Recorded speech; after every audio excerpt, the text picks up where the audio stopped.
የተሻለ ነገር አስበህልኝ ነው ፈተናው የበዛው።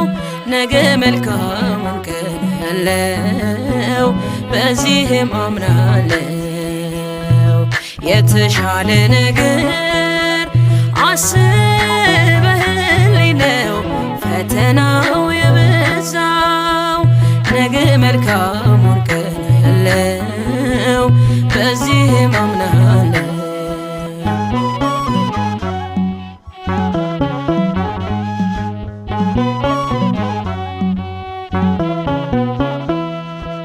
ሰው ነኝ መቼ እቸኩላለሁ፣ የሐሳቤን ቶሎ እሻለሁ።